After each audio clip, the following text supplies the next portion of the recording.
Did you know that the average mental health professional uses over 200 distinct diagnostic criteria in their daily practice? How do they keep it all straight?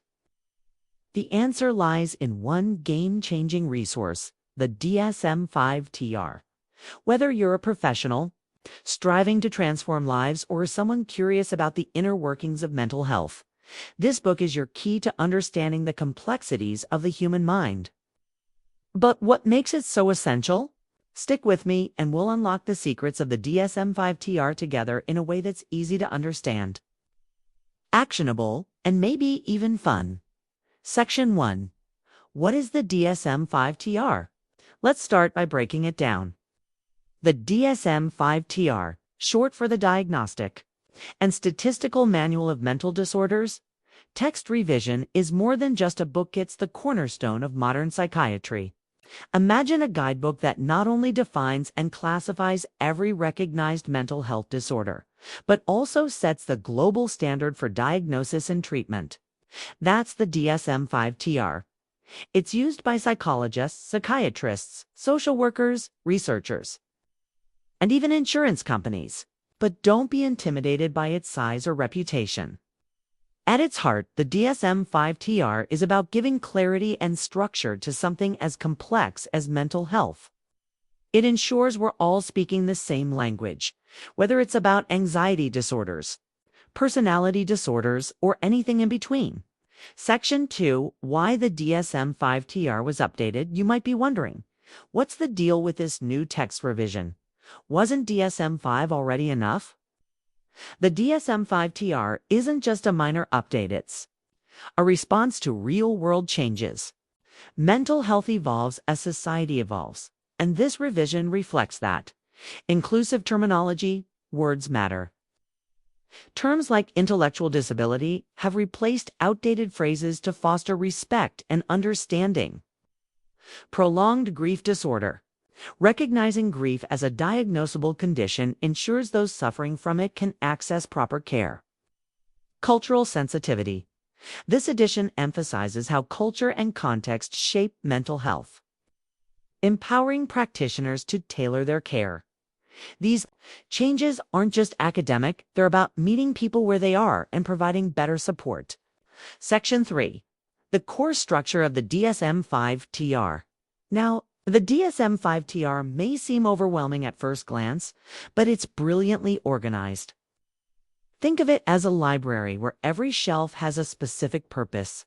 Categories of disorders, from neurodevelopmental disorders like ADHD to trauma-related conditions like PTSD. Each chapter focuses on a specific group. Diagnostic criteria. Each disorder has clear, evidence-based criteria like checklists for practitioners to determine if someone meets the diagnosis. Additional information. Beyond symptoms, the DSM includes context like cultural nuances and risk factors. Here's an analogy. Imagine you're a detective piecing together a mystery. The DSM-5-TR is your case file, giving you every clue you need to solve the puzzle of what's troubling your client. Section 4. How professionals use the DSM-5-TR. So, how do mental health professionals actually use this? Let's bring it to life with an example.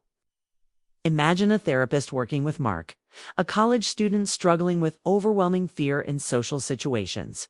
Mark avoids presentations, skips parties, and even dreads meeting professors. The therapist turns to the DSM-5-TR to see if Mark's symptoms align with social anxiety disorder. The manual guides the therapist through a process of elimination, ruling out similar conditions like generalized anxiety disorder. With a clear diagnosis, it can now tailor a treatment plan that might include cognitive behavioral therapy or exposure therapy. The DSM-5-TR doesn't just diagnose it, sets the stage for healing and growth. Section 5. Why the DSM-5-TR matters. For non-professionals, but what if you're not a mental health professional? Why should you care? Here's the thing. Mental health affects all of us. Whether it's understanding a loved one's struggles, recognizing your own patterns, or simply reducing stigma, The DSM-5-TR offers insights that anyone can benefit from. For instance, learning about conditions like depression or OCD from the DSM helps us see them not as character flaws, but as challenges that can be addressed with the right tools. Knowledge is power, and the DSM gives us the power to understand and empathize. Section 6. Tackling the criticisms of the DSM-5-TR now. No tool is without its critics, and the DSM-5-TR is no exception. Some argue that it medicalizes normal behaviors, like diagnosing children who struggle in school with ADHD. Others feel it doesn't fully account for cultural differences. But here's the perspective to keep in mind. The DSM-5-TR is not the final word, it's a guide. It's meant to be used alongside clinical judgment, research, and compassion. It's not about labeling people, it's about understanding them. Section 7. Practical tips from the DSM-5-TR for everyday life. Before we wrap up, let's pull out some practical lessons from the DSM-5-TR that anyone can apply. Know the signs if you notice recurring patterns of behavior in yourself or loved ones that disrupt daily life. It's okay to seek help. The DSM-5-TR can be a starting point for conversations with professionals. Understand. Context. Mental health is deeply influenced by environment, culture, and life experiences. Remember, one size does not fit all support. Don't stigmatize. Use the knowledge from the DSM to empathize and connect, not judge or diagnose others casually. Conclusion. Inspire action and reflection. So here's my question for you.